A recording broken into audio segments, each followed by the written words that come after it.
You guys very much. I don't think it's a little early for a burger for Governor Chris Christie, but I think he's over in the machine shack as well, where Jon Karl has been with those voters this morning. Governor Christie, thank you for joining us again this morning. You know, the latest poll in Iowa has you at 3%. How are you going to improve that over the course of the day? Well, listen, I think we've improved it over the course of time, and it's going to continue to improve tonight. Fact is, what I've wanted all along is to come out of Iowa as the #1 governor. Poll shows that I will be the #1 governor if results come the way they are. I think we'll overperform what the poll's done. But when you look at how much Jeb Bush has spent in this state, how much time and money he spent, that we're polling ahead of him here in the last day is a good sign for our campaign, and even better sign as we move ahead to New Hampshire. The old saw is that there are only 3 tickets out of Iowa. You think that's wrong this year?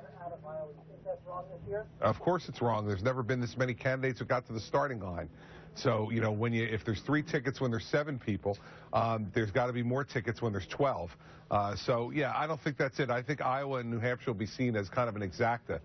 They'll be read together this time, and that's what will help to cull the field down to probably 4 or 5 by the time we leave New Hampshire next Tuesday. You said last night that Donald Trump is going to bring himself down. I asked Mr. Trump about that this morning. It seemed to hurt his feelings. He said you guys used to be friends. We are friends, but we're running against each other. And if I get asked a question about him, I'm going to give an honest answer the same way he would do it about me. So believe me, I know Donald for a long time. His feelings don't get hurt that easily. But how do you explain, though, what has been happening all year long, at least in the polls? No one has voted yet. You talked about the governors.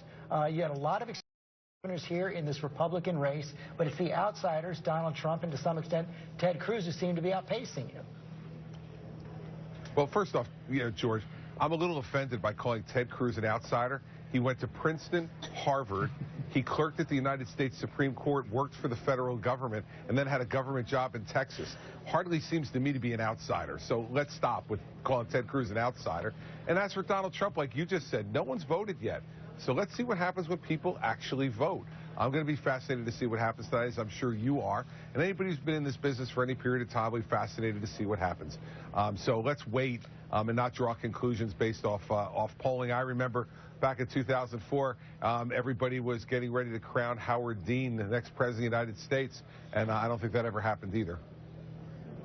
Sounds like you're expecting a surprise tonight. Not that I'm expecting a surprise, but I just don't think that, looking at these polls all year and the fact of how obsessed everybody gets about polls matters when people actually start to vote. Now that I'm within, 12 hours of people voting, yeah, I'll wait for the vote before I start reacting. Well, Governor, good luck today. Good luck tonight. We'll see you out on the trail. George, look forward to seeing you in New Hampshire. Thanks for being in Iowa today, and thanks for having me on. I appreciate it. Okay, take care. Now let's go back to Rob in New York.